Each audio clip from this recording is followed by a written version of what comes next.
اینجا بخش بیماران کرونایی است، فضایی آلوده به ویروس.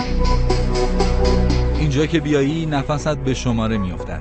سالم باشی از ترس ابتلا، بیمار هم که باشی نفست بالا نمیآید.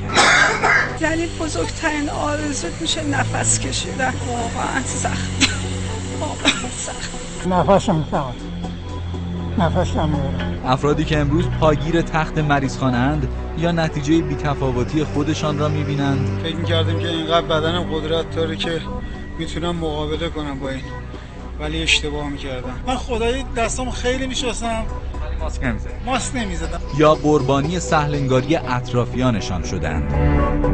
خودمون کارمند بانکیم، ما خودمون که خیلی ملاحظه می‌کنیم، ولی مشتری خدایی اصلا ملاحظه نمی‌کنه. بدون ماسک میگن تو. حالا شوهرم تو آیسی خیلی عصبم.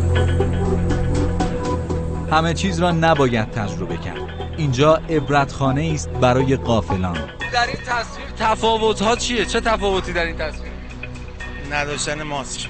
اشکال نداره نزنن، فقط اومدم بیمارستان مثل من باید همینو بزنند و اکسیژن وصل کنن و چند روز تو تخت بیمارستان بمونن به دور از خانواده. من گروه خونیم اون مثبت نمیگیرم. حرف گوش کنیم، حرف گوش نمیکنیم. یه خب الان من یه هفته خانوادم گذاشتم اینجا، یه هفته فقط تنگ نفسم. از قدیم هم بودن تذکر لسانی وظیفه همگانی، با زبون هم شده ابتدا به ساکن بعد به یارو تذکر بدیم آقا ماسک تو از من محافظت میکنه، ماسک منم از تو. خدا اگه همه نه فقط جای شلوغ همه جا بزنن، از 20 روز کلی مسئله برطرف میشه. متاسفانه امروز آمار فوتی‌های ناشی از کووید 19 رکورد شکست. متاسفانه طی 24 ساعت گذشته 200 نفر از هموطنان عزیزمون رو از دست دادیم. رکورد آمار فوتی‌ها به علاوه آمار فزاینده مبتلایان نشان دهنده وضعیتی بحرانی در کشور است.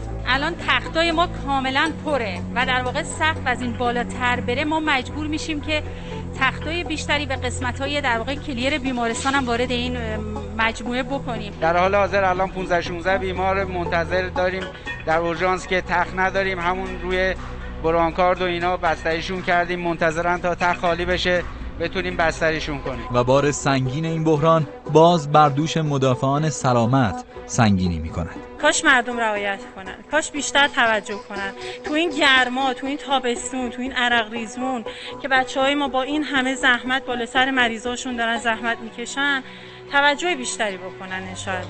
من از مردم خواهش میکنم، یعنی واقعا التماسشون میکنم رعایت کنن. پرسنل خسته شدن، جلوی آدم دارن پرپر میشن. خسته روحی شدیم، کاری نه، خسته روحی شدیم واقعا. تو خونه هم میریم و به فکر مریضا هستیم.